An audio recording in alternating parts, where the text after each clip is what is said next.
Good evening, everyone, and welcome back to our channel. I'm glad to be back. There was a little bit of a break there. I had to take care of some real life situations, but as always, the games continue. I'm the Ravnos Archon. You can call me Will. And on today's episode of our Anarch chapter, we last left off with no Melvin in the coterie for life reasons. So all we had was Erickson and Andreas. And we opened up with Erickson being brought to his contact at Mickey Blue's new establishment, the Iron Skillet Grill. He was taken behind the kitchen to the basement where his contact has his new office set up. And they established that his eyes are actually blue, and that's why he gets the name Blue Eyes. He explained he had to rework where his assets are, claiming that they were entirely tied up in the restaurant right now.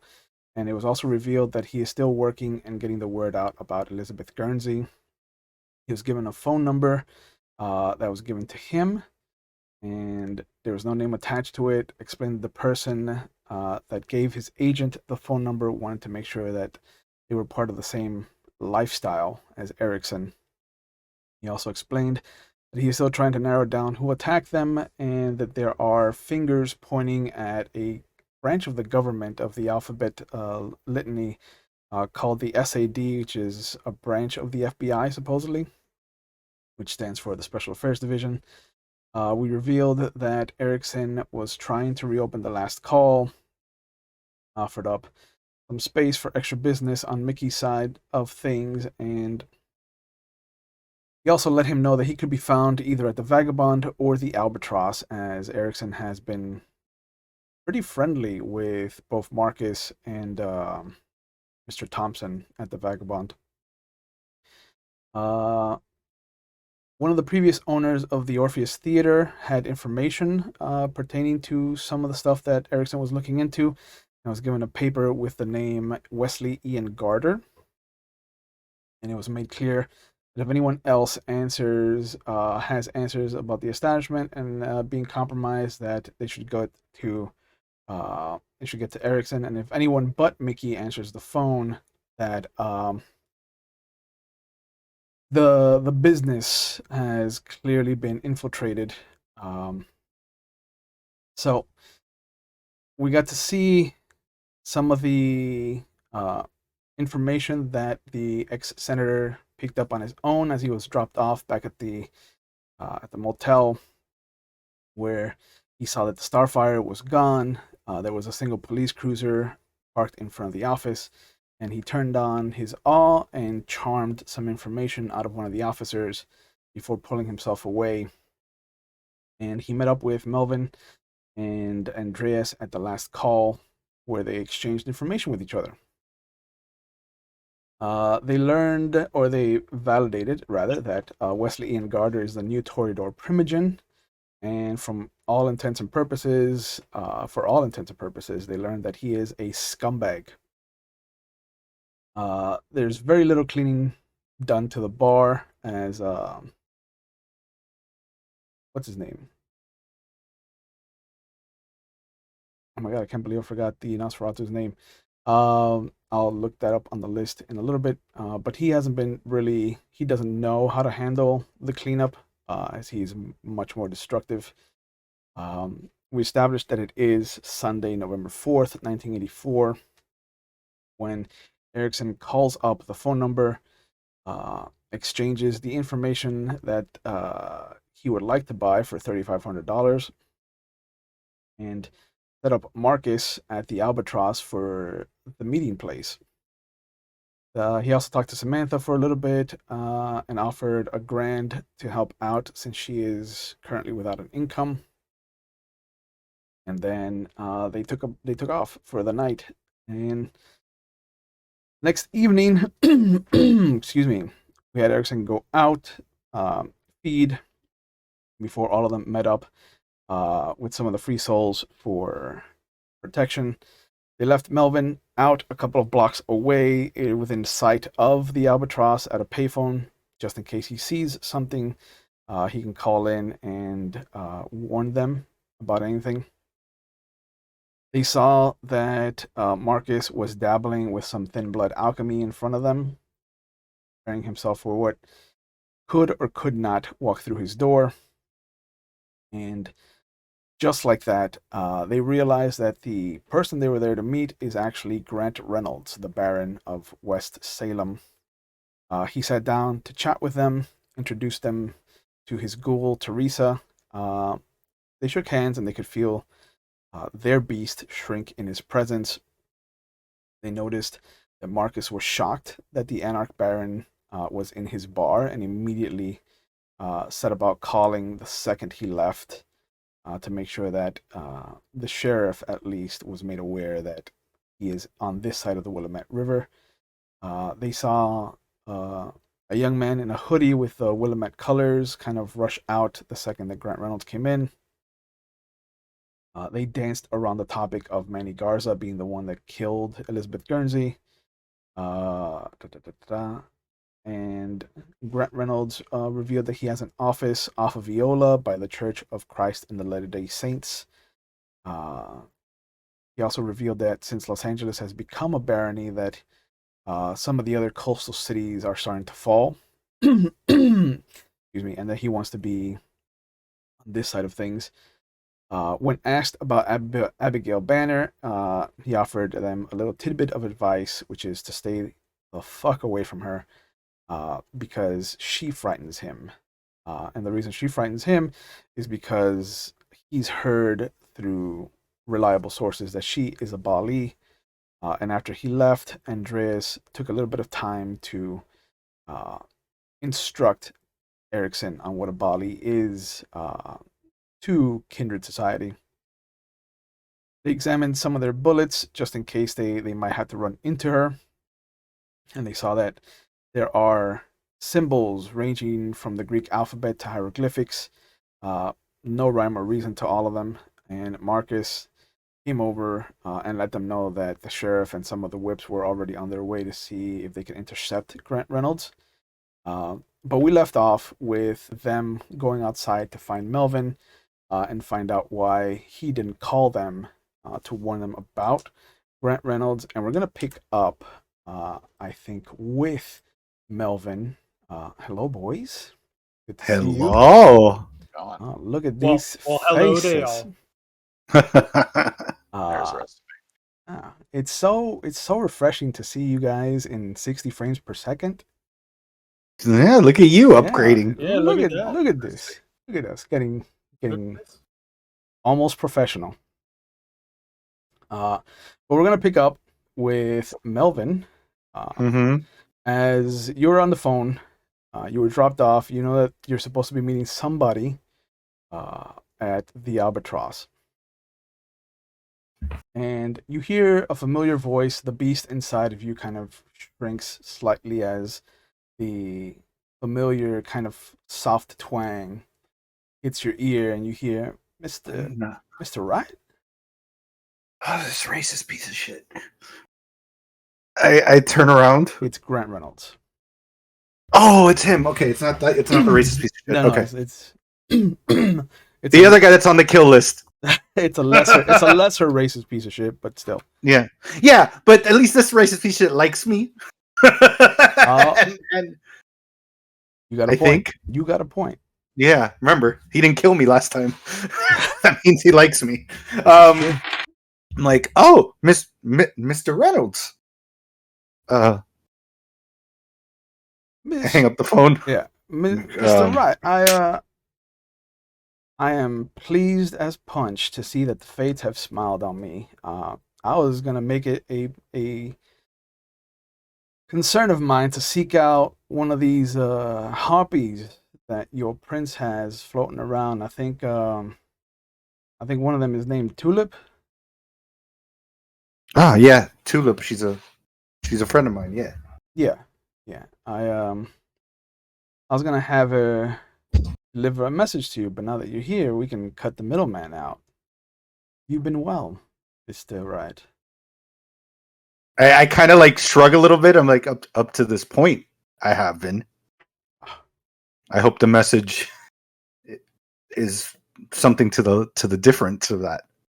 Well, I can only tell you that it troubles me to be the messenger of bad news, since I have no doubt in my mind at least that this is going to look somewhat suspicious. Uh, Coming from me at least, I know the optics of things are important, obviously, and I can assure you that what has happened was not done by my hand or anyone that I have associations with, as it were. Okay. Could I have you follow me for just around the corner? I parked my car, and All the police. um, cer- certainly. yeah. Take out the phone, and I dial 911 on the phone. Hey, Erickson, rescue mission. uh, so he takes you around the corner. He opens the back seat of the car, and he goes around and he opens the trunk as well, and then he puts the keys on the roof, and he steps away, and he's just like, "Now, remember, Mr. Rat, I had nothing to do with this. There is a cliched kind of wrapped up body in a rug uh, in the back seat. And in the trunk, if you look, there is a staked male."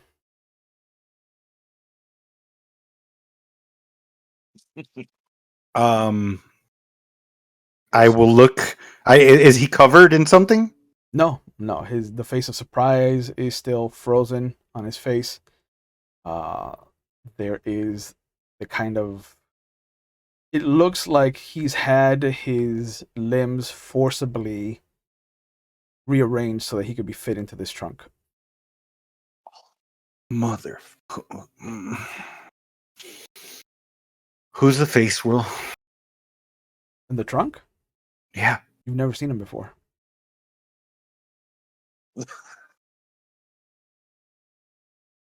Um. My apologies, Mr. Reynolds, but who's that? He reaches down, grabs the guy's wallet out of his front pocket.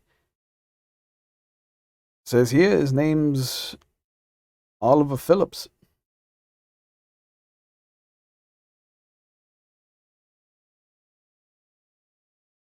I look at the photo. Is it the same? Yep, same face. Does that name ring a bell to me? No. Because there's a lot of names in these 50 pages of notebooks, so I may ask you. It's been a while, so I may ask you. I understand. Yeah. You didn't even remember the Nosferatu's name, so Teddy. how am I supposed to? Eddie. Okay, Teddy, yeah. Teddy, bro. Teddy. Okay. Teddy. I can't believe I forgot Teddy's name. Oh, Teddy. Oh my Teddy, God, yeah, Jesus Teddy. Christ. Okay. Yeah, it's Teddy Okay. time. Yeah. I love Teddy. He's the best. Yeah. Yeah. I'm like, I'm still a little confused, Mr. Reynolds. I'm not familiar with this name or this person, but you seem to have the understanding that I have some kind of relationship with them. Yeah. And you need a bigger trunk. Yeah, and he goes over to the back seat and pulls some of the rugging aside. And you'll notice in Roll20 that you have access to a new character. Because the face you see is one. You mother.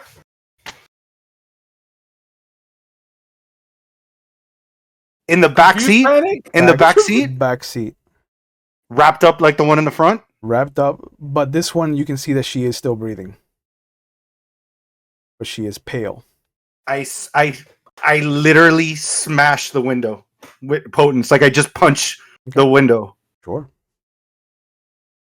Or I grab, well, I don't have that grip, but I want to like squeeze. So it's like, You know, like Go nuts. I know that okay. you would be doing this if you could. So Um, and I grab it and I just squeeze and and I go, but she's not dead or undead or and Unfortunately, it looks like she suffers from the same ailment that Mr. Bradley suffers from. am I familiar with that? She's a thin blood. Was she though? I don't remember her being. Oh, but with the magic. Okay, I'm like, and I start like rubbing her face, like gently rubbing her face. And I'm just like, and is there no hope for her? This is why I brought you the one that did it to her, because there are rumors that if you destroy the sire, you can free the child.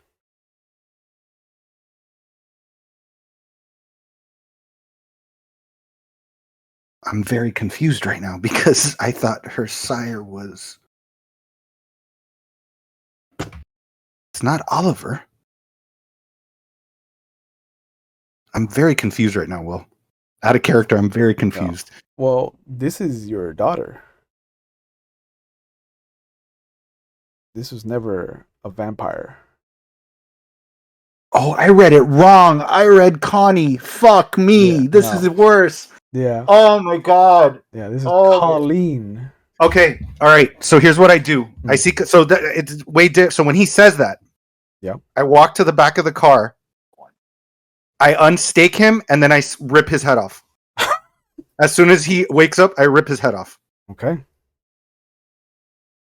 Yeah, there is the mouth opens up like it hasn't been fed in a while. You can see the beast is the first thing to react.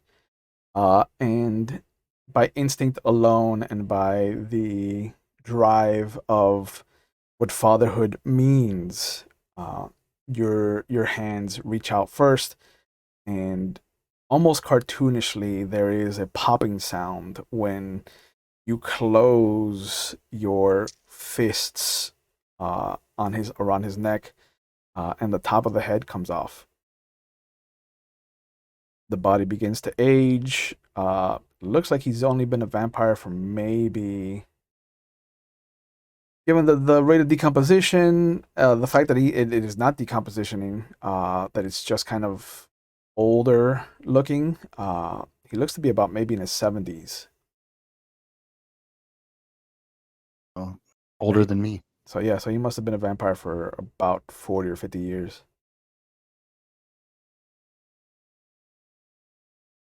So yeah, I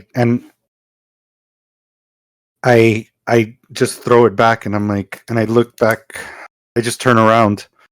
Yeah, and Grant Reynolds looks at you. He's like, "Well, questioning him is going to be a little bit more difficult now. Do you want me to put my agents to try and figure out who his sire was?"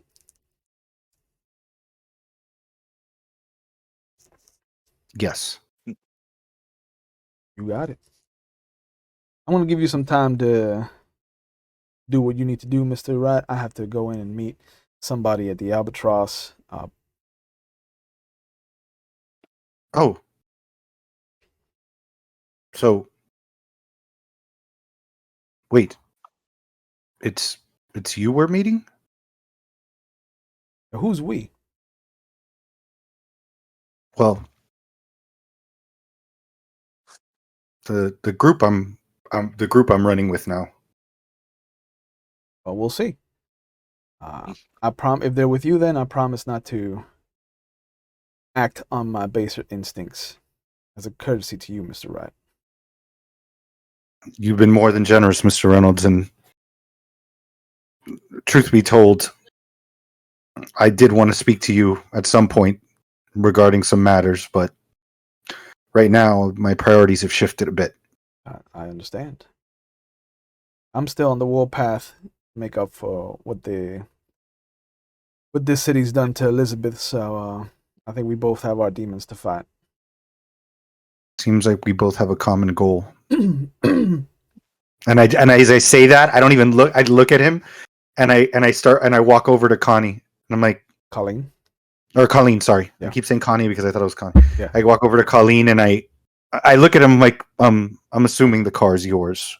So Oh no, I don't know. I left the keys on the roof because I figured some harm would come to it. So it's yours. I appreciate that. Again, you've been too kind. A little too kind.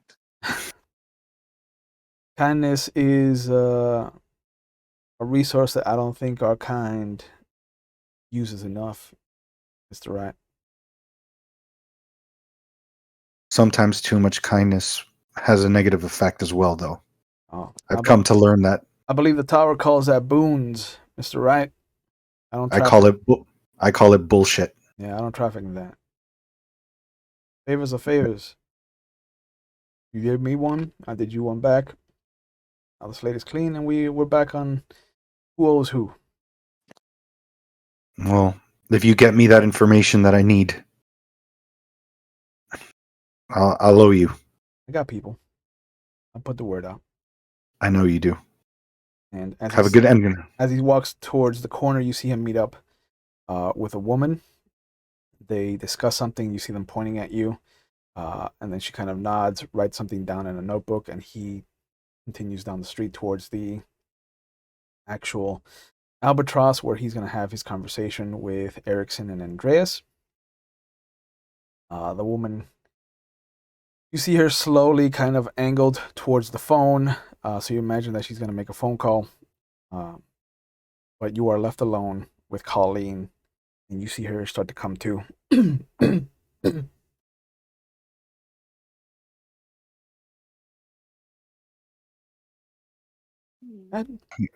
You, Colleen, are you all right? What are you doing here? Where am I? Why can't I move my remedies? Give it time. So she looks like she's already like better after that happened. She looks the same. Okay. And I don't know much about Thin Bloods. Nobody really does. Nobody really does. There's a lot of rumors going around that they're the ones responsible for the beckoning. A lot of the Camarilla really treats them like Kate Heath used to be the redheaded stepchildren of the Camarilla. Now it's the Thin Bloods. You and I need to talk. Yeah. Can you get me out of whatever the fuck this is? I break open whatever. Yeah. Like if there's a strap around it, I'll just. Yeah, with your potents. Yeah. The tape, the rug itself is just easy to rip apart. Okay. You see that she's still wearing her sheriff's uniform. You can see the bloody, the dried kind of dark brown of where she was fed on. Looks to be the left side of her body. The gun is missing. Some of the bullets are missing from her belt. And it looks like she was in a scuffle. Like this wasn't a surprise feeding. Like it looks like she tried to fight off this Oliver Phillips guy. What do you remember? I was responding to a call. It was domestic dispute. Guy beating up his wife. I remember I had unclipped my gun, but I had my beat stick on me. I was prepared for anything to go sideways. But there wasn't anybody in the house.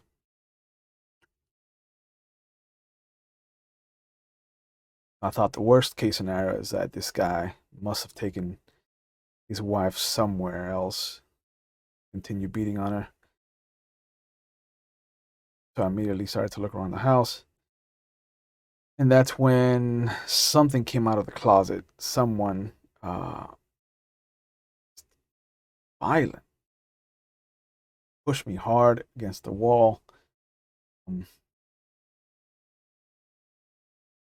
yeah, it wasn't pleasant. I couldn't get to my gun. And then it was weird because I felt a rush of just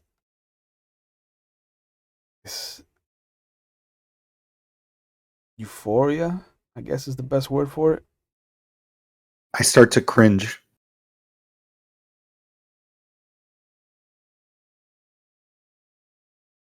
Then I remember just this dryness in my mouth, like sandpaper every time I swallowed. And something was shoved into my mouth, and it was warm and cold at the same time. I don't know if that makes sense to you, but this thing was, God, it was delicious. It was. You remember when you used to tell me that one of my favorite things in the world was apple juice, and this was like not having had apple juice in a few years. Like it just felt right.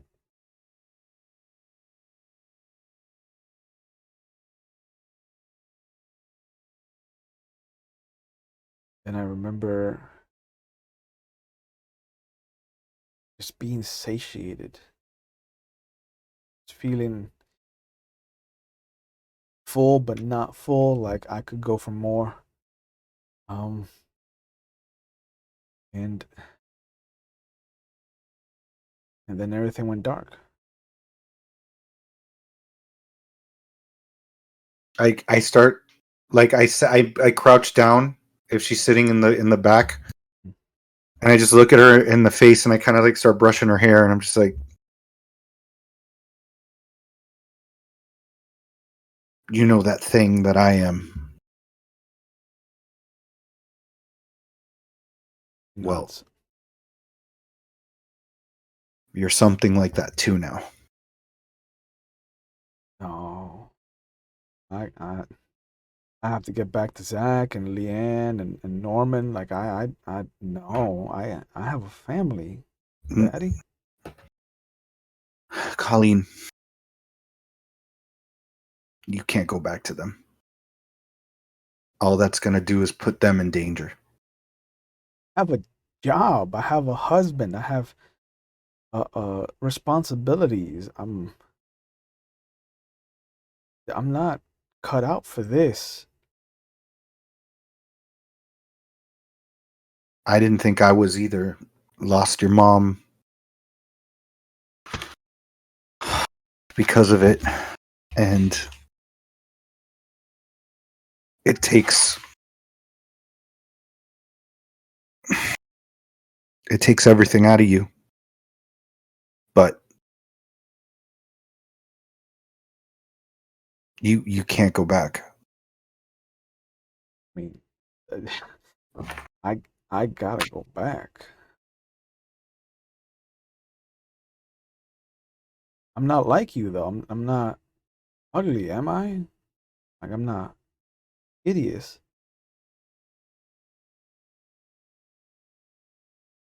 By the way, Will, Yes. sorry to interrupt this, but Yeah. Colleen was my child, but Leanne's the police officer, Oh. which Okay. is her kid. Okay. Because I just realized when you said she was in uniform, Yeah. Yeah. I thought. Leanne was is the sergeant, Okay. which now Eric knows, but out of character. Yeah. That I have a cop contact. Yeah. Yeah. That's fine. That's fine. Yeah, it's out of character. It's just, Classic Eric fashion. Who the fuck's Leanne? yeah, exactly. Who the fuck is this broad? So Right? it's Colleen though, right? It's Colleen. It is Colleen. Okay, I'm like, um, Okay. So to change things up, she heard her neighbors fighting. okay, She went over to investigate. and then that happened. And Okay, that happened. the blessing you have is that the kids are grown up Leanne's got her job.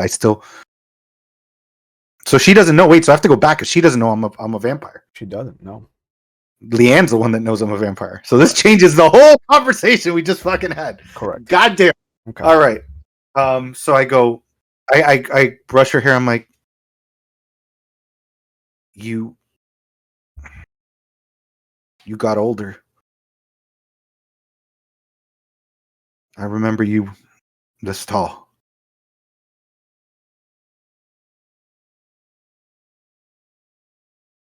Something happened to you. It happened to me too, which is why I haven't been around.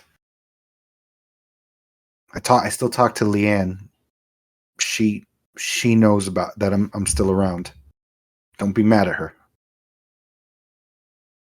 Why has Leanne never told me?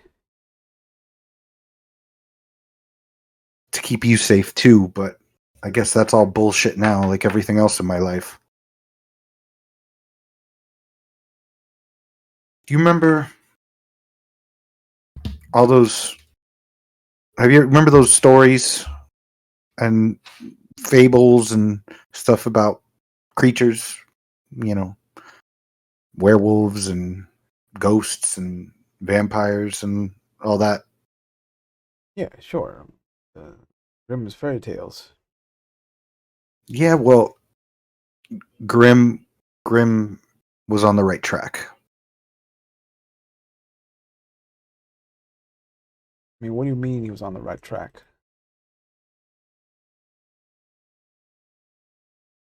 They weren't fairy tales. Yeah.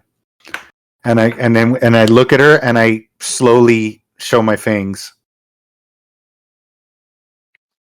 She backs away. What is that? What is that trick? It's not a trick, it's more of a curse, but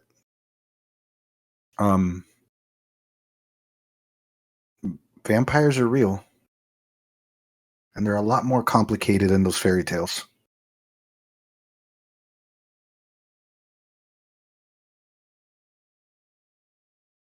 No, this isn't. No, no. Wait, is this a free action? What are you trying to do? I was gonna do Eyes of the Beast, but light them up so she could see it. But no, I'm not gonna do it. I'm gonna tell her. Drop your obfuscate. See what happens. Well, but she's looking at me. Oh, okay. I'm like the invisible boy in Mystery Men. Yeah, but I'm saying drop the whole thing. Yeah, thing is, I have the mask on. If I show her my face, it's gonna be a whole game time. different. Yeah. Oh, she'll pass out. Yeah. It's like, dude, it's like ripping off a Band-Aid. You got to do it all at once. I'm like, listen. Unfortunately for you, you got caught up in this. There's way more to society than just presidents and senators. You know, some of them are actually one of us. And I point to her, like, you unfortunately got caught up in this, and in the worst kind of way. You've been turned. Turned to what? I point to the fangs again. Like, no. How old do you think I am, Colleen? If you could guess, how old should I be? Should be 60 ish. Okay. Which is a free action. I do soaring leap, and I just jump straight up and down. Okay. So it's 3 times my normal height of a normal jump. Sure. If anybody notices you. If anybody sees you do that. She doesn't see me do it? No, she sees you. Yeah. No. There's other Everybody people on else the streets. that's around you. Are there? Oh, I thought we were an empty alley. No, you were on a side street. Oh, wait, hold on. I thought we were in an empty alley having this conversation. No. Oh. Oh, why are you taking my thunder and doing stuff in front of people? Why are you taking... You hear the screech of a car that was driving by, and it just right as it's about to pull back, you hear the crunch as another car drives into it. I close the back door and I get in the car and I drive the opposite way out the alley, and I'm gonna keep having the conversation with her. Okay. So the conversation between Erickson and Andreas and Grant Reynolds comes to a close. He gets up to leave. He leaves with his ghoul. And two of you come out, look down the street, and you see that Melvin is nowhere near the phone that you dropped him off at. Is he inside at all? Well, I'll drive to the Albatross, but I mean, I'm probably not there yet by the time your meeting's done. Well, if you're gonna drive Even though- around, that's fine. You can do that. Yeah, I was gonna drive around a little bit and kind of lay the land a little bit more, because then she's gonna get in the car with two other people. So you've got to lay down the law of what's going on. That'll take a bit. So yeah, they're gonna come out to see that you're gone. Okay. Yeah, you look down the window. You don't see Melvin at the phone. Run over there, check any blood stains, anything in the area. Where the fuck did he? He's an Nosferatu. He disappears. Where the fuck did he go? Yeah, there's no blood. There's no signs of a scuffle. The phone is left off the hook. You can hear that tone. The hallway, the alley where Melvin was at, that's far enough away from outside of distance, right? So we wouldn't be able to see that there was a car accident. No, you come out, you see that the car accident's already happened, and you can hear what sounds like sirens coming. But that's usually the isn't high good. sign for us to get the fuck out of here. Yeah. Usually. Whether we did it or not, look, hey, how many people in jail just had the exact same vest I'm wearing right now? I should probably just make myself scarce. I'm sure as fuck not taking the vest off. Okay. How far do we hear the sirens?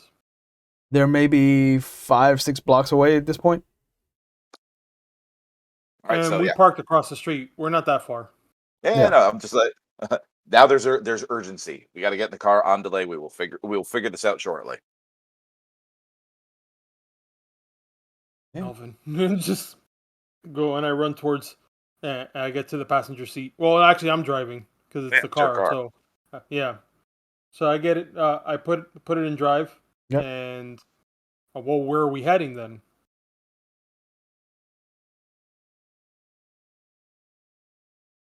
Circle the area. See if we can find this guy, because maybe it had something to do with the car accident.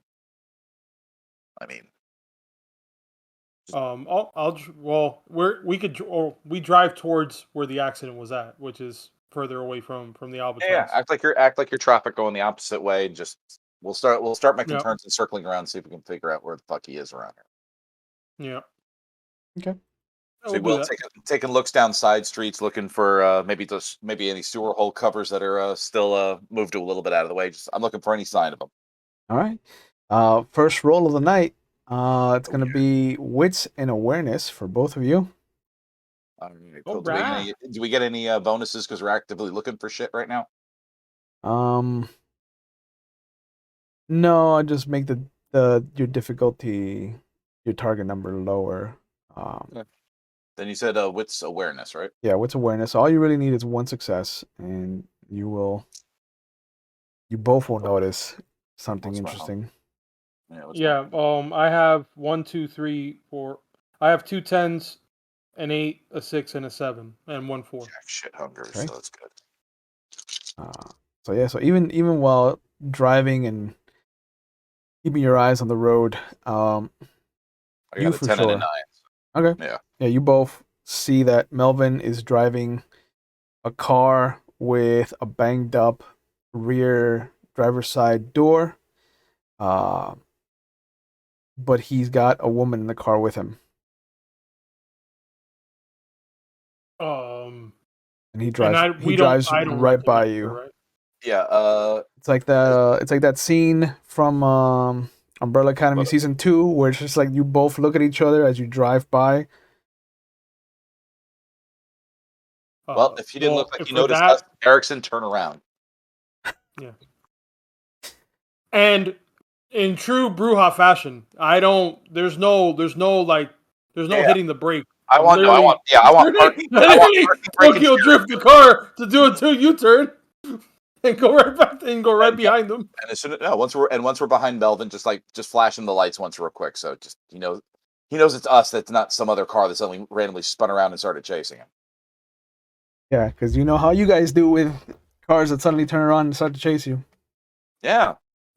Yeah, we slammed the brakes and beat the shit out of them. Am I gonna have to cut some more bitches in half with chains? Oh, Not them. The threat. Humans. Humans. Humans. Not worth the Blood flesh bags. printed on. Who is this? But yeah, you see them kind of just eyeballing you. It's hard not to notice them staring at you. And then you see their car just pull a fast 3-point turn to get around to behind you. I'll pull over. Okay. You guys are off one of the main streets, but just be aware that you're maybe within a block of a main avenue. Okay. Okay. How far did we get from the accident scene and like the sirens rolling in? Oh, you're like 7 blocks away. That's fine. I like a little cushion. I look back at Colleen. I just say, please just stay in the car. I mean, fine, sure, yeah. You need time to process this. I don't know what. Stay in the car. I've said it 4 times already. You're a vampire now. You see the woman as you guys pull over. She sticks her head out. Are you guys vampires too? No. Shh. I grab her and I yank her back in. I don't try to use. I'm not using potency. I'm not ripping her little thin blood arm off. But I'm like, no. Her little thin blood arm off. Listen. And first of all, you always say that vampire needs to be serious, and you're making this way more comedic for me to do this. I pull her back and I go, no. There's a lot we got to cover, but there's a thing called the masquerade. We're not out in the open, so you don't scream that. We are now. You don't say that. We hide in the shadows. Like we kind of. You need to not tell anybody or say that name out loud. There could be repercussions. What name? Vampires? Yes. During this whole thing, when that happened, yeah. I look over at Andres. I'm like, what's going on? No, but I think he just outed us out the coffin, though. I just out of the coffin. So I'm walking right up to the driver's side window, and I'm tapping it. Yeah. Tap. We're gonna play. Colleen, remember when you were little, the quiet game. I know you're a grown ass woman, but you need to stop. Children. Okay. Well, act like it. I'm gonna do the daddy thing. Then act like it, and listen to your father. You weren't there for her growing up, but the moment she sinks into her seat and just crosses her arms, you are right there all over again. Okay. I tap the window again. I come out. Being a father in real life prepared me for this role playing moment. So I open the door and I get out of the car and I close the door. I'm not gonna and I take the keys. You know what? I take the keys because I don't trust her. I take the keys. she's Sure. had to go through a lot right now. Sure. And so I take the keys and I get out and I'm like, Excuse me, sir. Do you have time to speak about our Lord and Savior Cain? What the fuck? We this meeting and we needed, someone to be the lookout and come out. It would have been nice to know if fucking Reynolds was just gonna show up inside the place. it's okay. He promised me he wouldn't kill you. Oh, that's real reassuring. Oh, so reassuring. But So And I start leaning towards around him to look inside, like and you like, I get it. People got wilds that you gotta, sow their oats, or maybe you're just hungry, but you could have done this after. when he says that, you see the beast just come out, and I grab him by the throat Oh, and I pull him right here, and I go, make a willpower roll. "Oh shit! Oh, I wasn't. I didn't think it was gonna go that far, but okay. All right. you called up the beast by name. Yeah. Yep. but you did it. All right. 3 10s, a 5 on the hunger die, and a 3. Oh man, you did not want bestial critical. What? Did he get a bestial critical? Yeah, 2 10s is a crit. Oh, Uh, It's a father, bro. I'm sorry. I get it. It's a father. no, trust me. This is this is Erickson being Erickson. So Yeah, this is it's the implication of my daughter's a whore. Yeah. Yeah. That the father instinct just right away was like, no. I wish I knew that was your. I wish I knew that was your daughter. Maybe I wouldn't have said those things. Give me a Melvin. Melvin, give me a strength and brawl check. And go ahead and add your 3 levels of potence Of course. as extra dice. Sure, let's add those 3 levels of potence. Add 2 more dice I'm sorry. for surge. I'm so sorry.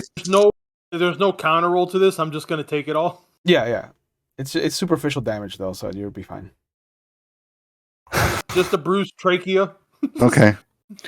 With this roll, ones count against. Do I tell you ones? I have No. one. I have one. Okay. No, one's don't count against.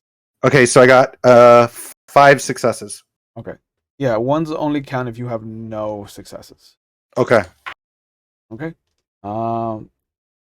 5 is the amount of health that Erickson has, so you literally grab him by the throat and you hear the neck crack as you have just crushed the whole of his support system, and he goes unconscious. Now, as I'm doing that, Hmm. I don't know if I'm allowed to. This is the thing, but what I wanted to do was she's my daughter. Yeah, you can have your Batman moment as he goes unconscious. Yeah, like I have that growl, but that way Erickson knows that I'm not trying to kill this guy. All I hear is Andreas. She's my D, and I go down. Swear to me. Swear to me. Yeah. Okay. And I'm holding him up, and I go. All right, I'm gonna go. Can I have a hard look around? Did anybody see that shit? Because again, we pulled off. Everybody saw it. I'm Weekend at Bernie's-ing him. I have potence. I'm holding him up. Yeah. This is Weekend at Bernie's. But you picked his ass up, and I got it. Did anybody see that shit? It doesn't look like anybody that did see it cares about it. They're just like drunk people fighting. Okay, cool. But the Colleen is definitely now pushed herself against the far door and is silently screaming. Yeah. All right, so sliding up next to Erickson, I grab one of his arms, throw it over, look at Melvin, see the girl. And I'm holding like the back of his hair up. I go back and I kind of do this. I'm like this is the slow. Still be open. My eyes would still be open. open. And I open the door and I'm like, right, Yeah. Okay, take Erickson back over to His our car? car. Yeah. Yeah, to his car. Lay him down in the back seat, and since obviously this is like old medical triage shit, I don't really have to worry. But just can I get his spine line back up? Yeah, you can easily kind of prepare him for when he starts to heal. Yeah, that's kind of what I want to do right now. Yeah. He has an extra coat back there. He has some extra clothing back there that you can prop him up Okay. in such a way that his neck will want to align itself more easily. Yeah, and also cover him up so just in case any cop happens, Johnny Law is passing by, just so they don't see what looks like a corpse in the car. Right? I'm just saying. Yeah, and she is trying to back away as much like she is scrambling, like her arm is just darting behind her to try and figure out where the door handle is to let her out. But she Col- is creeped out and frightened. Colleen, Well, should be. Colleen, it's okay. He'll be fine. He's the thing we're not supposed to say also. And he confused you for a prostitute, and it got Daddy angry. My arm. Yeah. Realigning my head. He confused you for a prostitute, and it got Daddy angry. You see that it's taking everything in her power. Like she stops just to focus on talking. And she says, You are not my father. I don't know what you are, but you are not my father. My father wouldn't do that.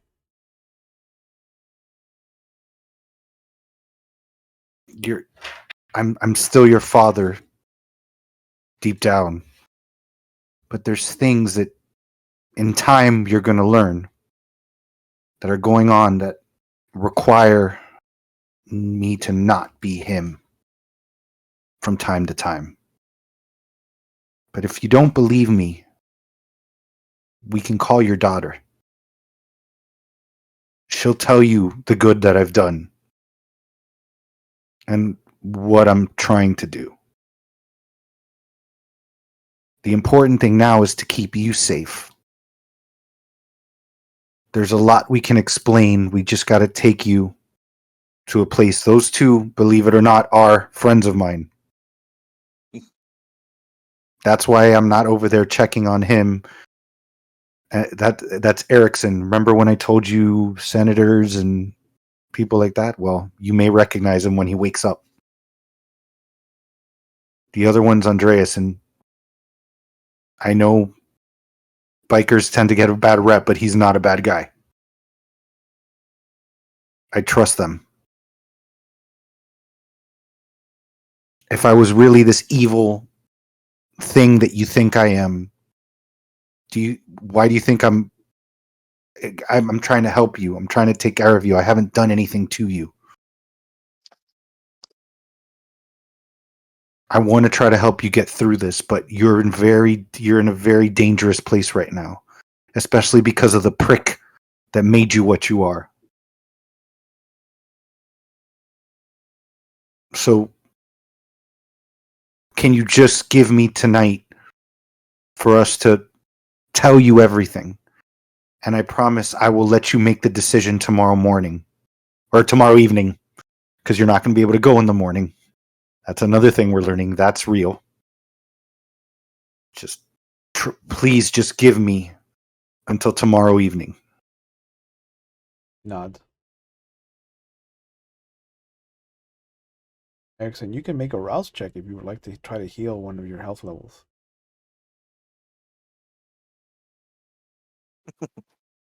Don't mind if I do. And when she calms down, I go, I'm going to go talk to them real quick. And I close the door slowly. Daddy loves you. The second you get to Erickson's car, you hear her door open and she starts to take off.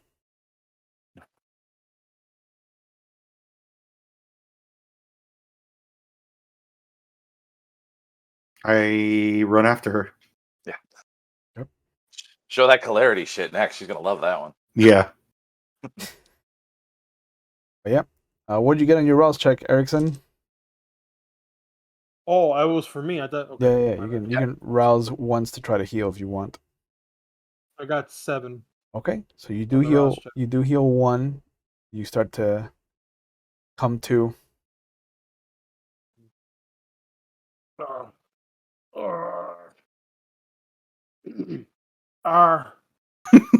What's wrong with my voice? Yeah, it's more hoarse than Togoth.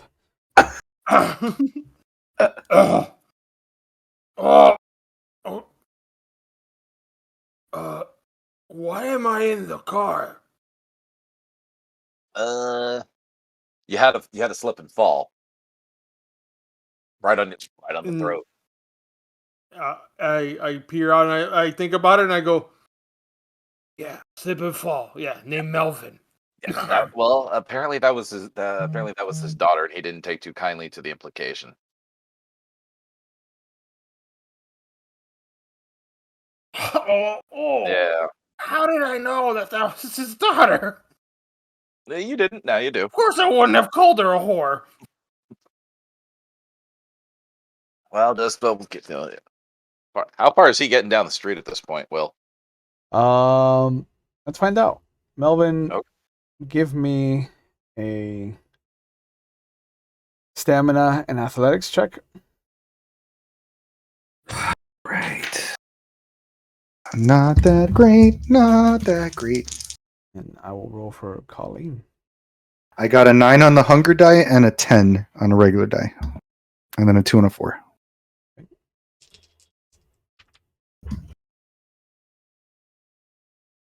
You catch up to her. You did not roll anywhere near as good as you.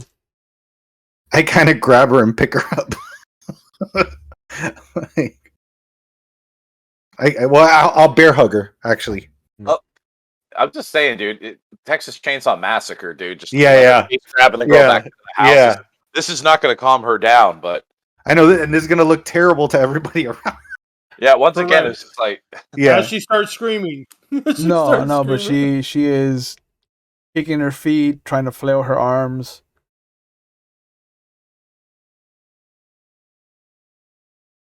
if she starts screaming, I'm just going to illusion a fucking No, film I'm crew. on. You know what I'm honestly thinking. No, but we're out in the open. Never mind. I was gonna slice my wrist and feed her so I'd get a bond. Oh. Well, I'm holding her, go like this, so and it'll calm her down because she'll be in euphoria. So I can get her back. Oh, let's find out. Even odds in your favor. For what? To see what happens. I didn't say I was going to do it. No, I know, but you did give me an idea of what she might do. Oh, son of a bitch! Yeah, she might odds. That is a 2. Yeah, you see, she's trying to wring herself out, and after a moment, she just kind of has this moment of brilliance, and then she just bites down on your neck. On my neck? How? Yeah. I'm holding her from behind. Or she bites down on anywhere that she can reach your body. And for a moment, you start to feel the effect of the kiss, and your grip starts to relax, but your hunger goes up by 1. And you do discover something about her. Her hunger is already at a 1, so she doesn't need to go down anymore. I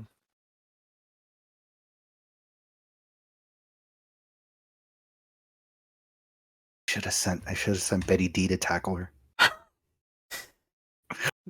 Oh, by the way, I have a ferret. Out of the list of outrageous things. Meet your sister. Out of the list of outrageous things, that's on the bottom of the list right now. Yeah. Just, but you see that she bites you. You let go of her. She takes a step to run away, and then she stops as she licks her lips, and she turns back to you again. And there is a hunger in her eyes, but there's also a desire that you've rarely seen, but you've seen it on drug addicts.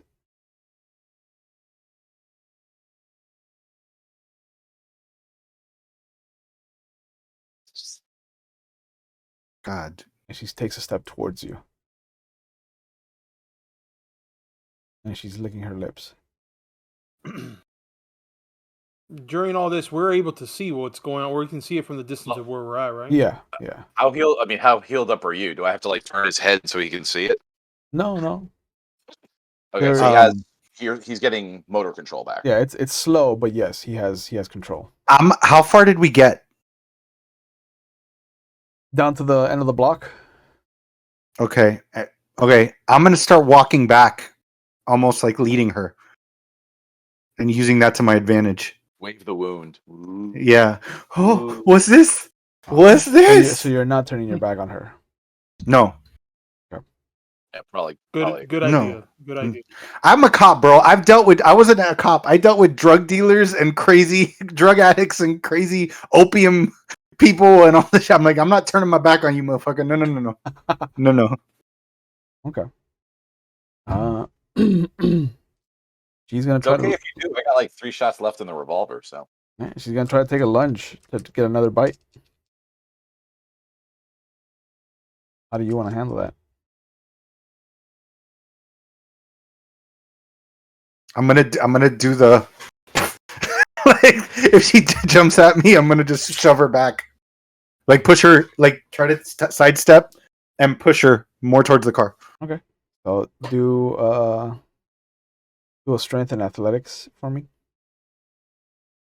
And while he's doing that, I imagine myself and Andreas are starting to go towards them as they're coming towards us. Sure. Actually, I'm sorry, I'm not gonna do that.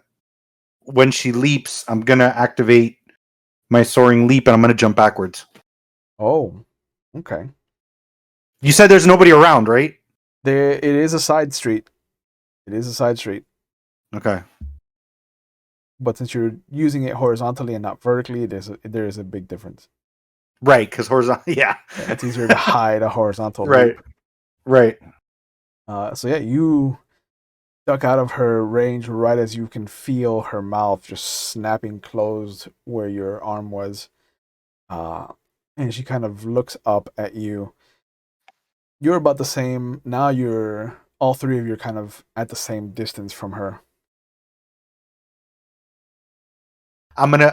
Okay. Well, I hopefully this will knock her out of her stupor. I take my mask off and I look at her. There's a moment where she stops. And then she continues. I lift it up. She continues to walk towards you.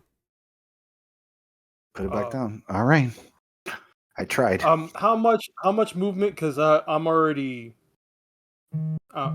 Someone's got a. He goes. I look over at Melvin. I go.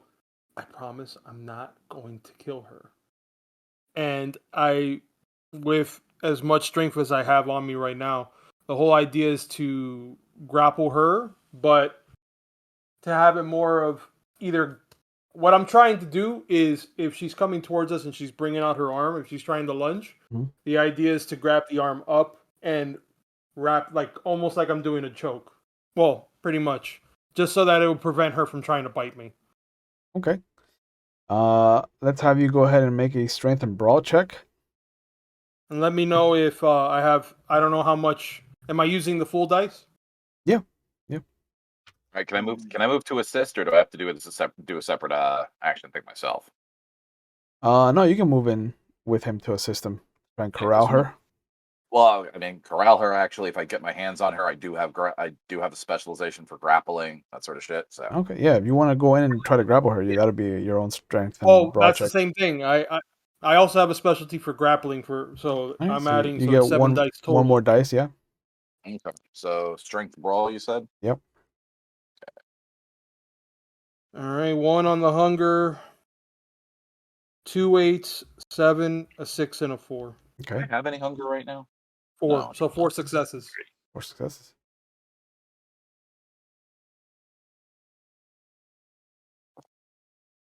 See what Andreas gets.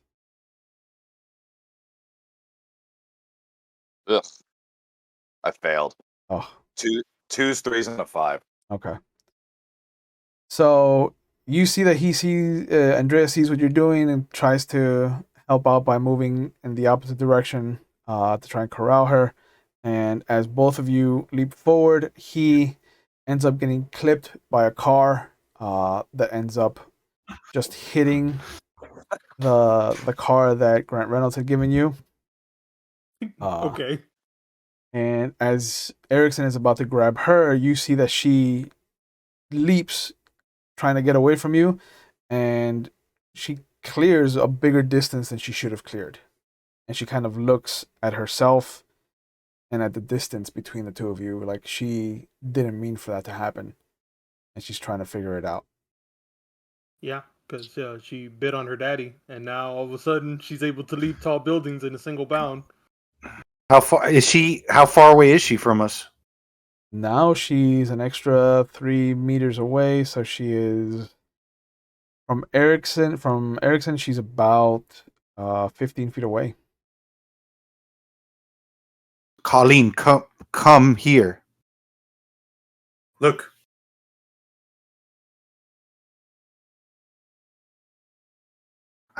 She looks at you. Give me a chance, please. She looks at Erickson, and you see the guy that ran into Grant Reynolds' car comes out. He's wearing a hoodie with the Willamette University colors on it, and he takes a shot at her. And she books. What? Wait, what? Yep. He shoots Wait. at her? He shoots at her. And then once she starts this- running, he shoots at Andreas. Hold up. Wait, I don't get a reaction to the first shot? No, he's firing 2 shots in a row. So he's firing one at her, one at him, and then that'll be the end of his action. And how close is this car?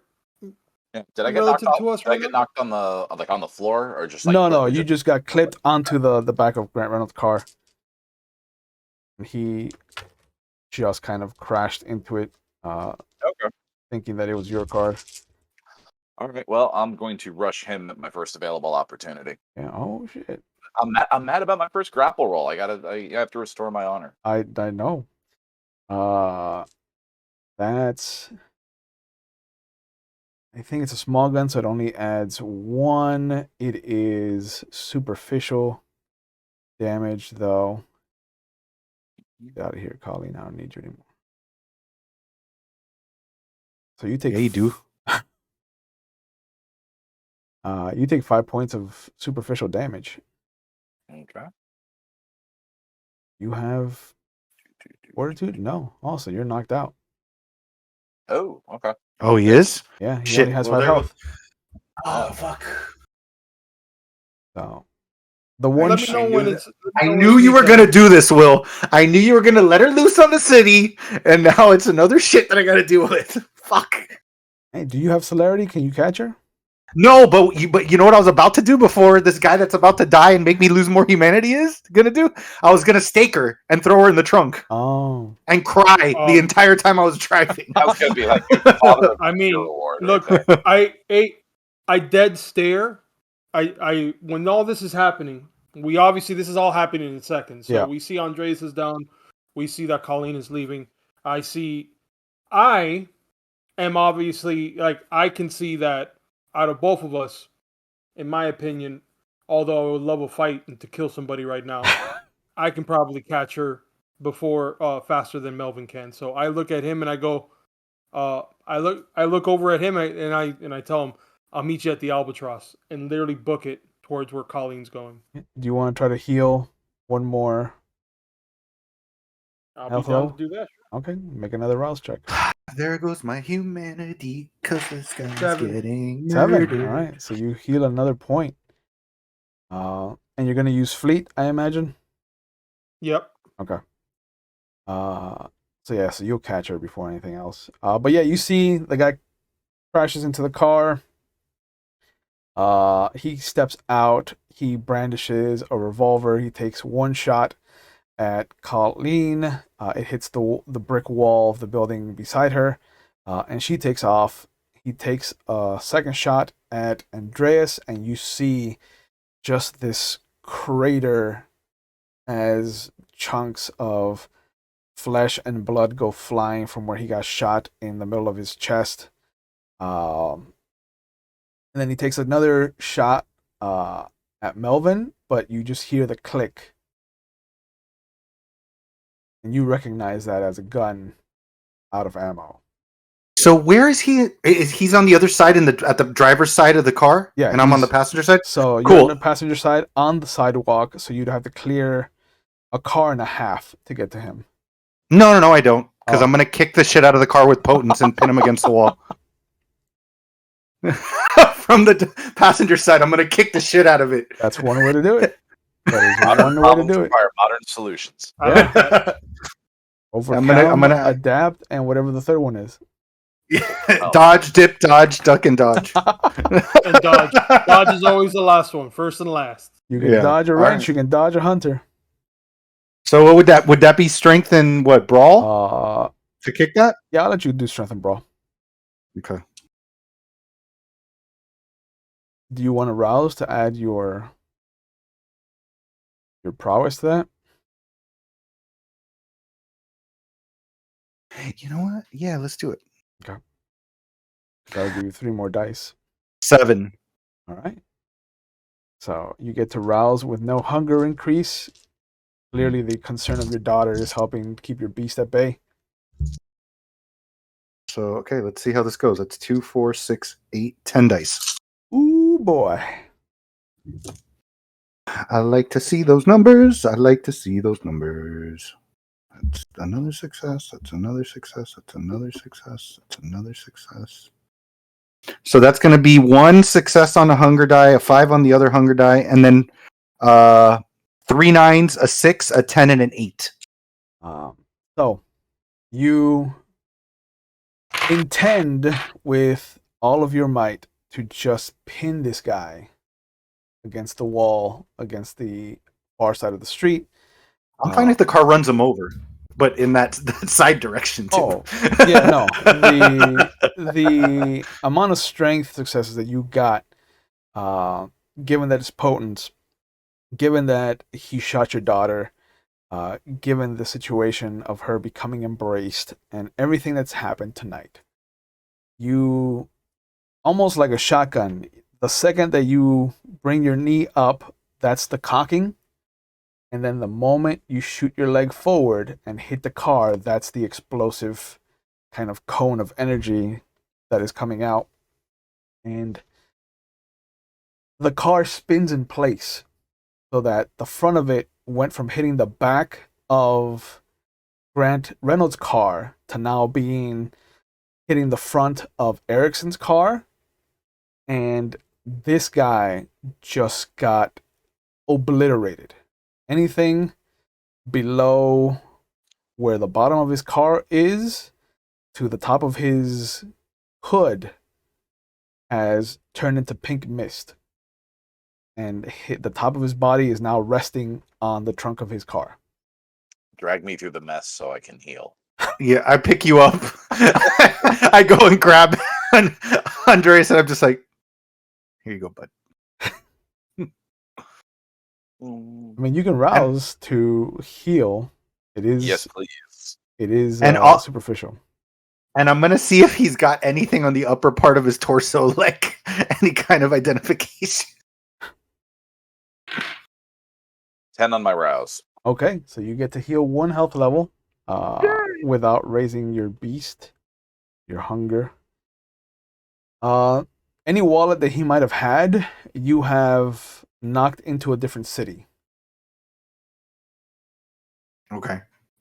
Or you have buried into the wall of some kind of building down the street somewhere.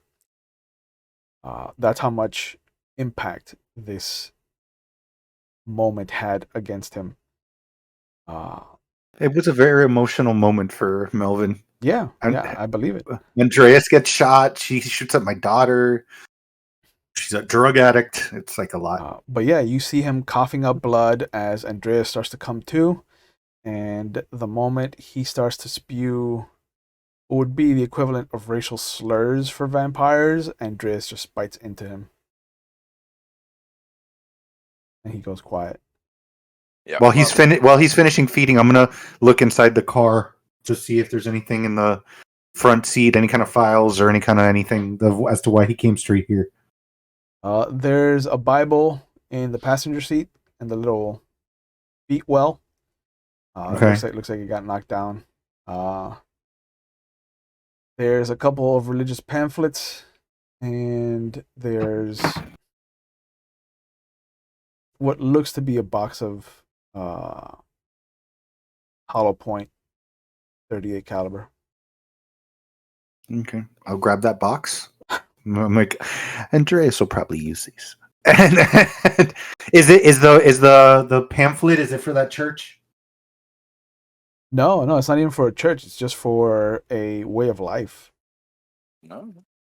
And it talks about how there is this organization that comes from Rome itself that has not tainted, but misrepresented the word of God, and how they call themselves the Cardarilla, and how they have been in cahoots with Freemasons and the Illuminati, and how there is a cabal of elders that have kept themselves alive since the Renaissance through dark pacts with the devil, and how the Vatican knows about it but just keeps it quiet. Are you telling me I just got shot by a garden variety conspiracy theorist? I'm gonna grab the pamphlet to see who the author of that was, and I'm gonna open the Bible. Is there anything inside the Bible, or is it hollow, or is it a Bible? No, it's a Bible. Okay. There's ripped up dollars, $5 and $10 bills that have been used as bookmarks. None of them match though. Like there's not like the one left half of one bill and the right half of another. This is like, this could have been about 70 something dollars worth of money if he had not ripped it. Okay. So I'm gonna leave the Bible, and I'll go back to Andreas, and I'm just like, I like tap you all right? Yeah, I mean, obviously, I'm not trying to stop feeding. I'm not trying to stop feeding on this guy. Will, so just Yeah. just casually till either he's drained off or until I feel. Yeah. Since you're doing your thing, sorry about the car. Shit happens. All three. You ruined all three cars in one go. Yeah. No, sir. That guy crashed into the other car first. That motherfucker ruined my shirt. Okay. Thank God he didn't shoot me in the back. Yeah. I'd have to get the fucking new colors done. No. I go, are you good? Because Yeah, by the time he drains it dry, he could have healed completely. Okay. It's superficial damage. Yeah. So it's closing up. It's like, I think I'm all right. Will, what the fuck did he shoot me with a regular gun? Yeah. It's just hollow points. Okay. I can show you the box of hollow points, and I give it to you. All right, fantastic. All right. Erickson went that way with my daughter. Will, are any of the cars drivable? Grant Reynolds' car, yeah, because it got hit from behind. But the kick that sent this car spinning in place destroyed the engine in that car, and then when it crashed against Erickson's car, it destroyed the engine in that car too. So okay.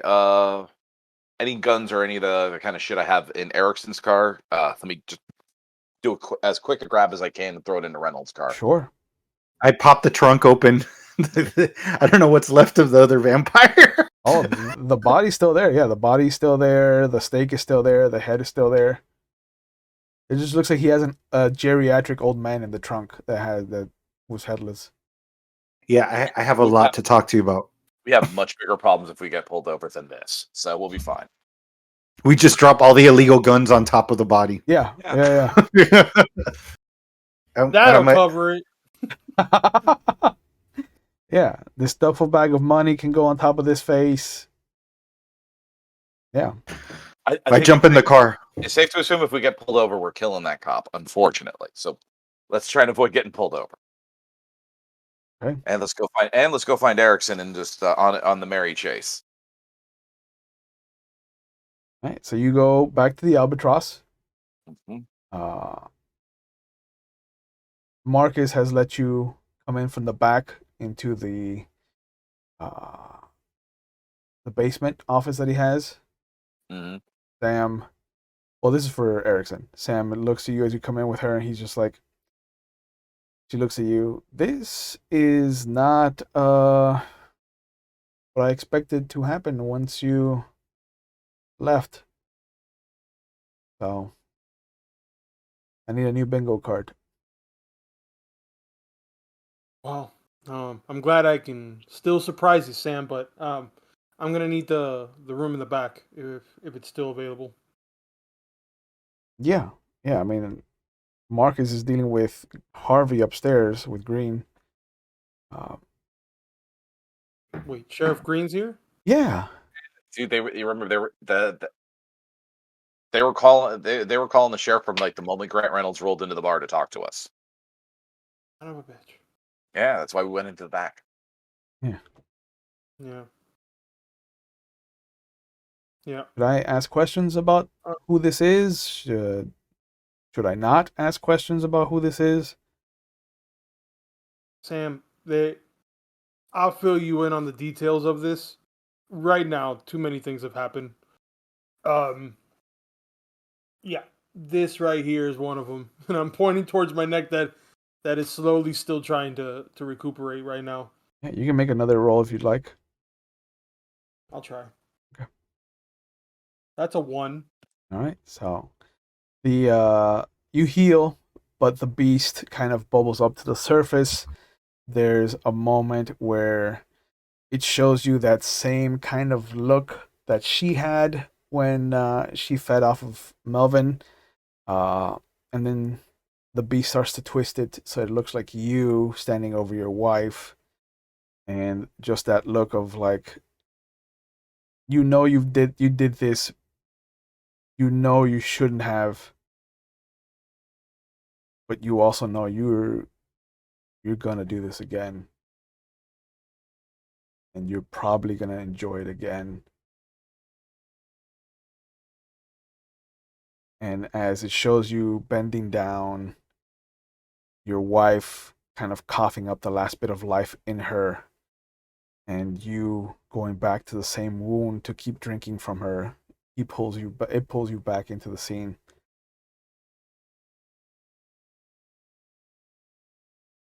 And at that point, you see Andreas and Melvin come walking in. Mark is kind of leading them downstairs. All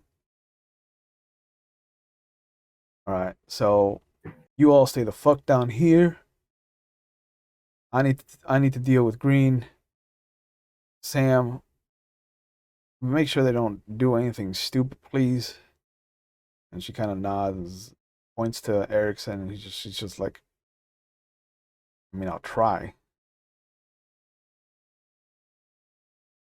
And he leaves, and she goes over and sits by the door. I walk up to Erickson and I like stick my hand out and I'm just like, I'm sorry. It was a gut reaction. Yeah.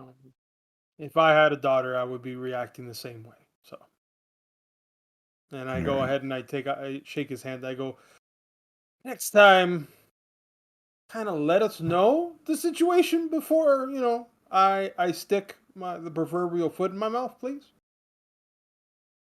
Granted, but you did say it before I could even get a word out. Anyway, what the fuck? Just what the fuck? So I was doing what you guys said. Actually, wait. So Sam's in the room too? Hmm? Shit. I don't want Sam to hear this. But whatever. I'm like, You could ask her to leave. See if she does. Yeah, that means she's not. That's what that means. It's like, hey, do you mind Sam, giving a second? Fuck you. That's what it's gonna be. That's exactly what it's gonna be. I go over to Sam and I give Yeah, I her. look over like kind of. Yeah, I give her the money that I said that I was going to owe her. Oh no, you gave And her. You paid her for covering the door. oh, okay. So I go, can you do me a favor? And I give her a little bit. I give her another stack, and I go, look, just do me a favor and just be outside of this door for me. she looks at it. She doesn't even count it. She just kind of rolls it up like a Miami drug dealer. Puts her in her pocket. She's just like, yeah, I think I hear Marcus asking me to cover the door from the other side. So I kind of nod too. Like, Mhm. and she And as climbs up she the leaves, step. I Yeah. turn around. Yeah, as she leaves, I turn around. I go, I'm a fucking vending machine to this person, to Sam, and I'm just fucking walking back. I appreciate that. I kind of want to keep this in house. This is Colleen. Colleen Wright, my daughter, my one and only child. While I was waiting for you at the payphone, doing what you asked, I got approached by Grant Reynolds. He told me he had something to show me. The last interaction I had with him was cordial, so I didn't think too much of it, and I followed him. That new car that we now have possession of, he opened the trunk, showed me a staked kindred that I had never seen before. Like, name turned out to be Oliver Phillips. Then he takes me around to the other side, shows me the back seat, shows me somebody wrapped up and tied up. And I look, and it was Colleen. Apparently, he says that she's a thin blood,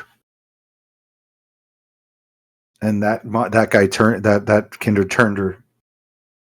Fortunately, I couldn't really interrogate him because, as you see, my fatherly instincts kicked in, knowing what the curse that he gave her, and I ripped his head off. Not before unstaking him, just to make sure he felt it. But Nice twist. Grant, By but the way, Mr. Ren, real quick, Oliver, that name that doesn't ring a bell to either of us, right? It might be a long shot for Andreas. Let's do it. You're all Oliver Phillips. Yeah. So if you want to try to make an intelligence and awareness roll. I am neither intelligent nor aware, but I shall try. Luckily, you have no hunger to hinder you, so That is true. that'd be the blessing that you need. Steel trap. 6892. Okay. I was like, you know what? He's got 4 dice. If I set a difficulty 3, it's a good chance he might not get it. But you got it. Well, because it's a non-essential role. When Mhm. when it really kicks in, it's gonna be all ones and twos, baby. You remember a time, the second that Oliver Phillips gets told to you, you think back to maybe about 40 years ago. You remember Bartley introducing you to a young woman named Dominique Lemea, who was a up and coming debutante who had been turned into a toreador, and she was being introduced to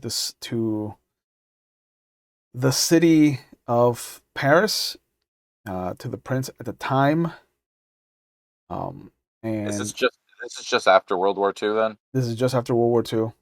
Okay, so a little less than 40 years then. And this is also interesting because once you remember Dominique being introduced to the city's primogen, you remember the prince asking the Toreador primogen at the time if she had any issues with a new kindred being brought into the city, and the Toreador primogen for Paris at the time was Geraldine Birmingham.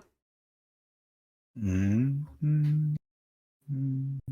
Why would I know that name? That was the Prince of Salem Mm-hmm. Oh, right. before Hyde took over. Well, okay, so that would explain why at least Oliver was here or in the area. But where the fuck did he find your daughter? I'm having an internal conversation here. Yeah. Uh, But Dominique is Philip's sire.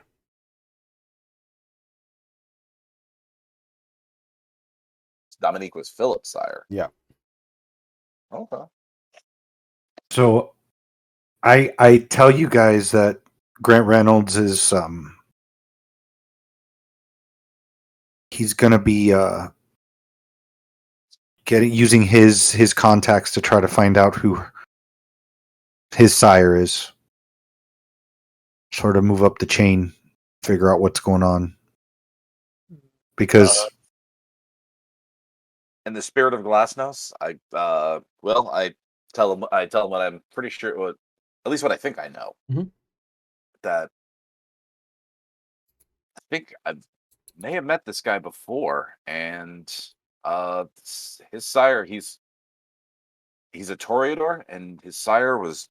Do I remember her full name? Will Dominica what? Dominique Lemaire. Dominique Lemaire. Yeah, Lemaire. So so I informed Melvin. It's like I'm pretty sure that dude's sire was Dominique Lemaire from Paris originally. so what the hell was he doing here, and why is he making thin bloods? Which is another concern I have, given the current state of thin bloods and the purge happening. So, yeah, which now this is really of our direct concern. So yeah, I'll tell Will. I also tell him about the what's it called, the previous prince. The primogen? The Toreador primogen? Yeah, the Toreador primogen. Okay, so you find out that at a certain point, which is not hard information to verify, Right.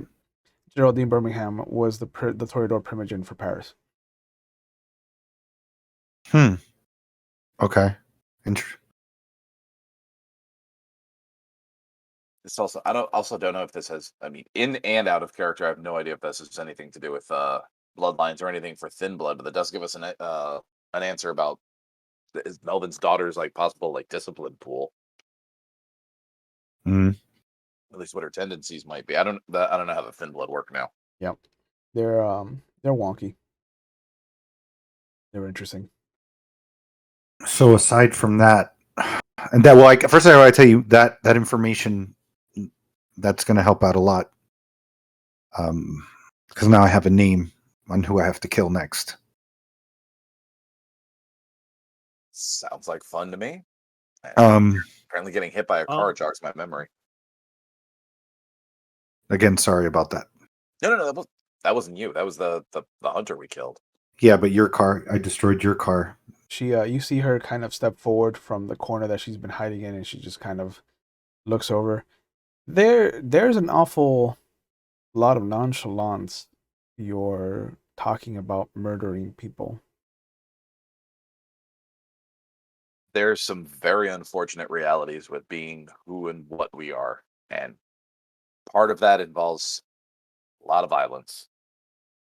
I look up at her dramatically from like when I was looking at I'm like, and I turn over, I'm like, Colleen, what you just went through, you saw how that lunatic shot at you for no reason, without warning.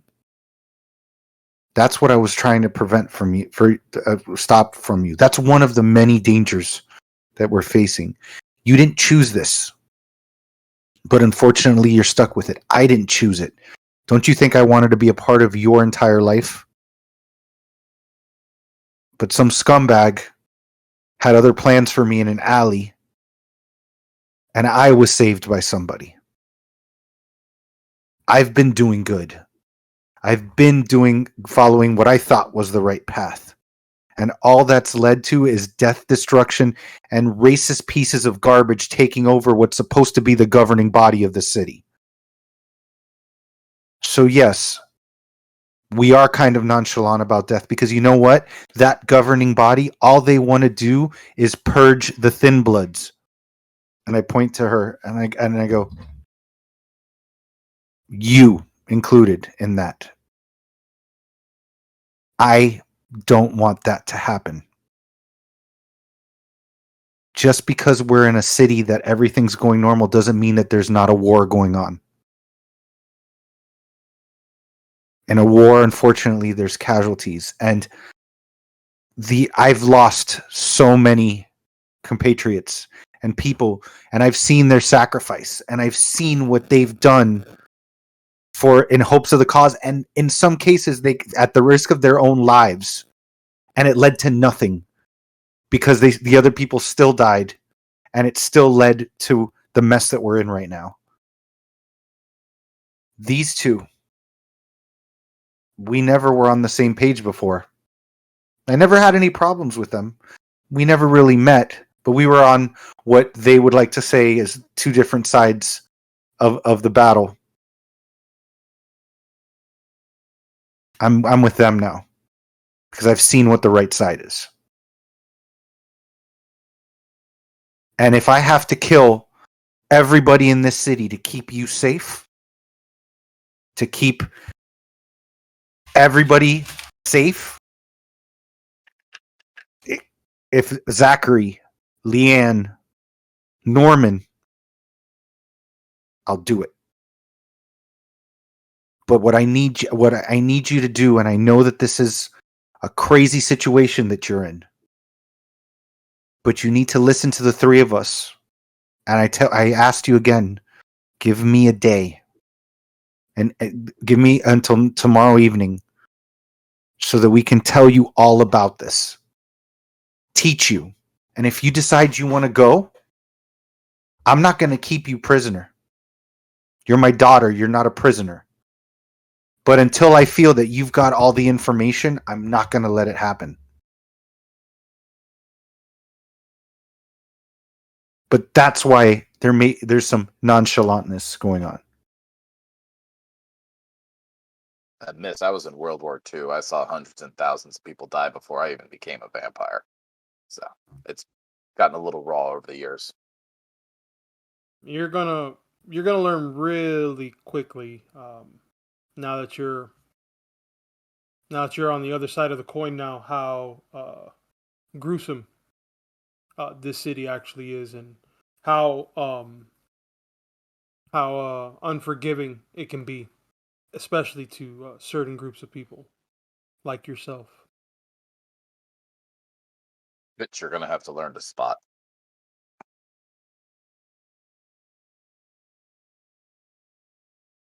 Okay. This just becomes Which, by 3 the men and a way, baby. yeah, we're 3 men and a baby. Yeah. Three men in a Torador. Just which, by the way, I guess my brain was foggy because my whole neck collapsed under, on my body. But I think we should get the fuck out of here, considering the sheriff is here. Excuse me, what? We should hang. Yeah, We should hang tight for the moment because they're gonna see us coming or going. So let them handle their shit upstairs. If we have to leave, we have to leave. But in that case, hold hands with the Ravnos and hang on tight. Yeah. So I look at her and I'm like, if you need some time, a little bit of time, process that. By all means. We're going to be over here trying to figure out what the next steps are. But I'm not giving up on you.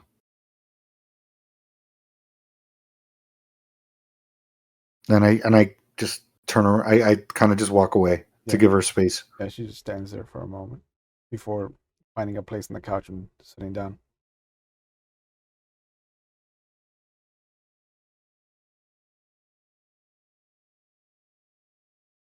Phone inside this office, right? Yeah. The show is. I'd like to use the lifeline. Hmm. I actually do want to call, but I don't know if I want to call from here. She's not going to trace it, but I don't know if I want to get a call from here. Actually, you bring up that point because we've already had issues. I'm telling you, bro, my neck snap has caused brain fog apparently because it's either here. I don't remember, is it here or in the other club that we were bugged?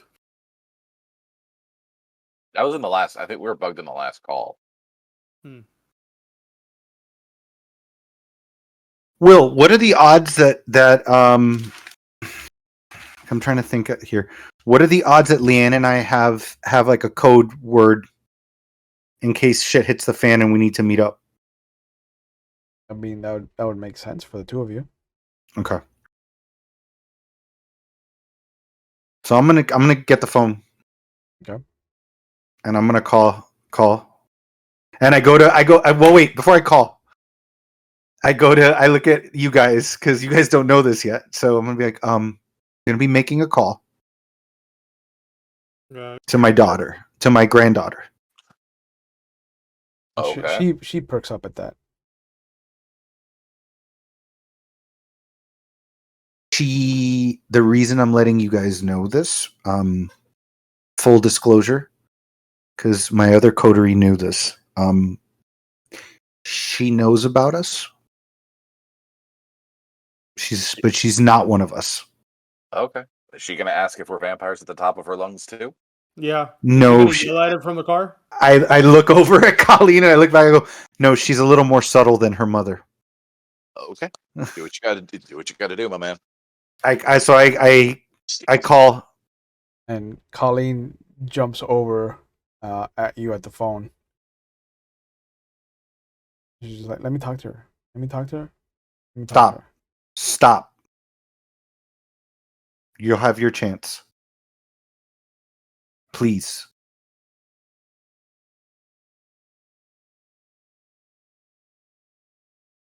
Does she stay there? She stays for a moment. I'm not going to keep dialing. I just look at her. She's my daughter. I hang up the phone. And I go, do you have a phone upstairs?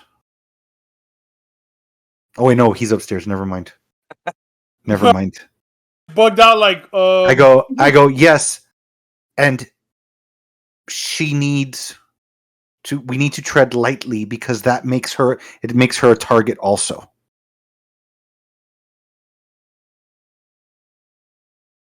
Please.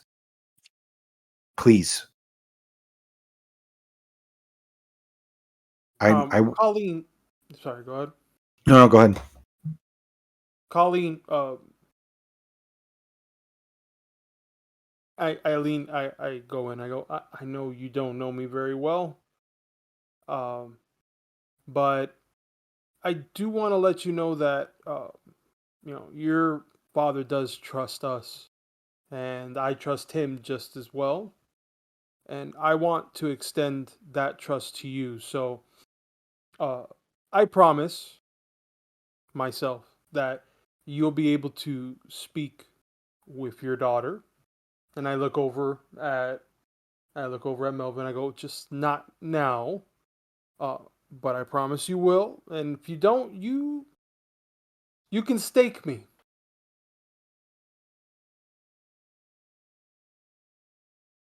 And I try to use the one-on-one specialty that I have just to make sure that I can at least appease her for now. Yeah, that's fine. She just kind of looks at you. She's like, I don't know what meat has to do with it, but sure. Don't worry, That's on the list. So and as I turn her a little bit away from Melvin and Dora. So about staking, and then we just start walking away from Melvin. I go, see, what I mean by this is that you get a piece of wood, and I pick up the phone, and I'll start dialing. Yeah. The secretary picks up. How can I help you? And I look right at Andreas because I didn't say that part. I go, Sergeant Wright, please. Just a moment. Sergeant. And you hear her pick up. You reached Sergeant Wright. How can I help you? Albuquerque. And the phone hangs up. And I hang up. Don't tell me we're going to fucking New Mexico. I don't trust the phone, so we always came up with just a code word and a meetup spot that only we know about in case shit hit the fan. But it'll probably take her a little bit of time for her to get there. And Where's she a sergeant at? I say the precinct will. Yeah, it is a place not too far away from Salem, but just far enough away that she's not a. She's not gonna be here till tomorrow. Yeah. So she helps me out with my if I need some searches done for some information. But I keep her at arm's length because I don't want this to happen. And I'm saying this low to you, obviously while Erickson's over there with her. He's starting the lessons. Yeah, like I'm like, so what you don't want to do is after you've drained the body is to crush it into a can and then chuck it across the street. You don't want to draw attention to yourself. She's part of the group that kind of patrols the Mount Hood area. So she's a small town in Odell, Oregon. Okay.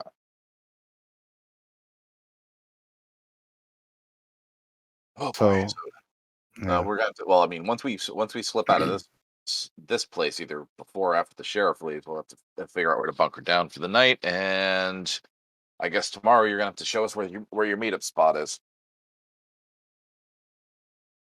You got it. And I go sit in the corner. I just kind of sit down because everything just kind of hit me. Yeah. And I'm like, this is a lot to process right now of what's going on. Yeah. I haven't had a chance to stop. Yeah. And you see that she sits down on the couch and she stares at you for a moment. And it must be at most like 5 or 10 minutes that she just stares at you. But it feels like just years of this unlived life that you missed out on because of what Mickey did. And then the whole situation with Mickey starts to wash over you again. And as it does, and you kind of work out what you could say to her, she turns around and just kind of stares out at the wall. It's maybe about half an hour, about 2 o'clock in the morning by the time Marcus comes down, followed by Sam. And he's like, all right, well, Green's gone. Took forever. Who's this? He points at Colleen. I kind of stand up and I just say, somebody that needs some guidance and protection. Oh. Your coterie is bringing so much trouble into my bar tonight. We promise not to stay for the rest of the evening. That'll put me back in a good mood once you're gone. This ain't a wayward house and this ain't an orphanage, so I can't really offer any help for her, but what clan is she? So I know who to direct her towards.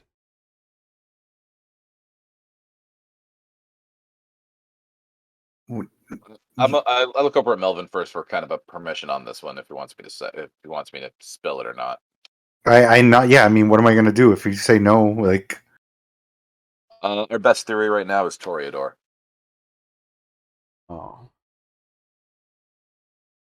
it could have been any other clan, but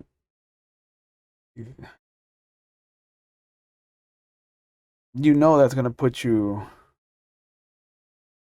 in the crosshairs for Garter. We're in the crosshairs for a lot of people right now. Yeah. I mean, they can get in line.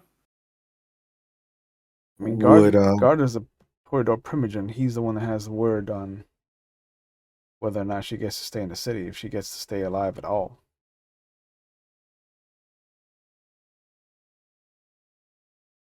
I'm gonna keep my mouth shut about my thoughts about it. yeah, Replacing yeah. Corridor Primogen ad hoc. Well, if it was possible,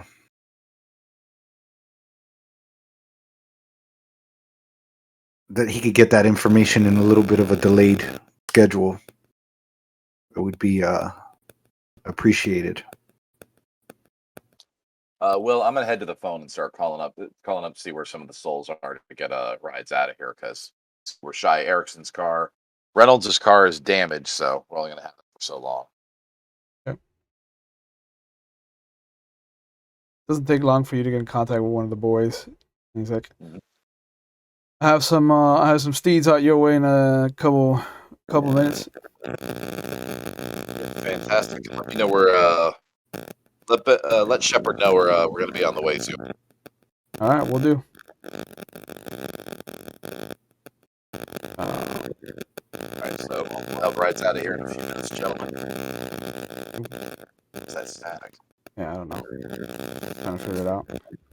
I don't hear anything. No, Snap. I heard it. No, Yeah. it's gone now. It's gone now, so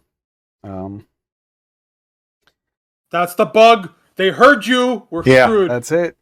That's it. Man, this Will's gotten really deep with these RPGs, man. Yeah. The Tremere are everywhere. Yeah, the free souls get there. There's enough space on a bike for everybody. They take you back to the last call. And It's the only place that I know that has an actual spot that we can stay in. yeah. Well, you can stay in, so you guys can stay at the last call. Yeah. If you want.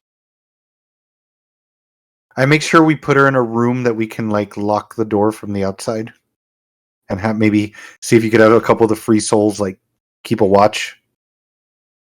It's generally not a problem. If you want to throw her on the truck, if you want to throw her on the truck with me for the day, if she's gonna pass out at the same way anyway, she'd be safe wherever I am. What time would Leanne get to the meeting spot, Will? Because you said it was like 2 a.m., right? It's 2 a.m., so she would probably finish her shift, get her next couple shifts covered, and from Odell down to, where would you say that you are meeting her, in Albany? I'd say somewhere that's probably like at least like a close enough midpoint, but like not direct midpoint. Like maybe like we're off the beaten path. You could go all the way to Portland then. Okay. Is that like half a day's ride, like a day, like something like that, or a day's ride? Portland's maybe 50 miles away, so Okay. an So hour. yeah. It's easy. So I'd probably want to keep her moving just in case. So maybe like we can do that. That way she's guarded too.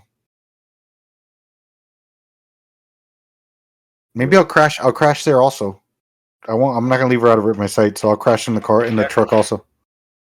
There's always room in the van. I guess we're all going to be in the truck then, because I'm not going to be by my damn self. Mobile war band.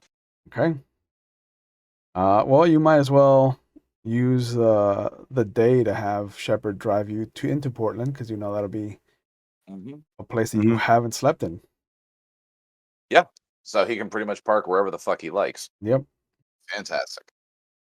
And with you leaving to Portland,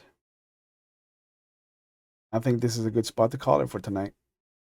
Alright. So I am glad to be back with you guys. I am ecstatic that we are on a new rig, that we are running things a little differently.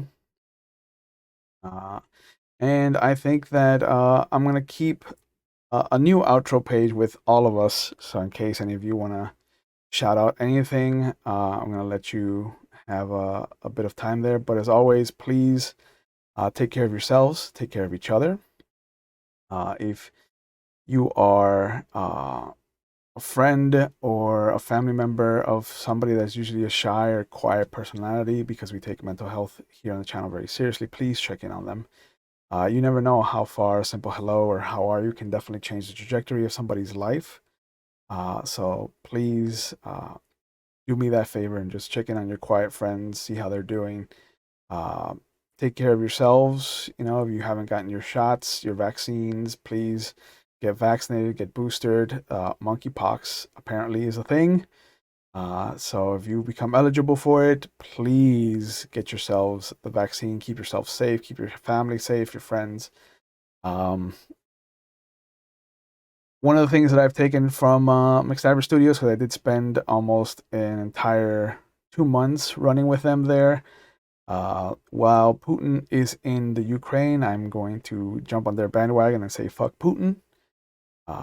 And please, as always, have a good night. Take care of yourselves, and we will see you tomorrow for our Werewolf of the Wild West game.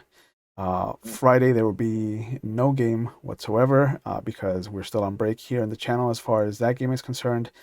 And we ended Dune an episode earlier than expected over at McStabbers. So go ahead and give them some love. We are fans of theirs, and I love working with them. And you'll see me over on their channel in October for the last season of Mage. 4 seasons of Mage they've let me run with them, so I'm really excited to see where that goes. But as always, have a good night, guys. I will see you when I see you. And as always, this is one of my favorite places to be on Monday. I hope it's yours as well. Good night, guys. Peace out.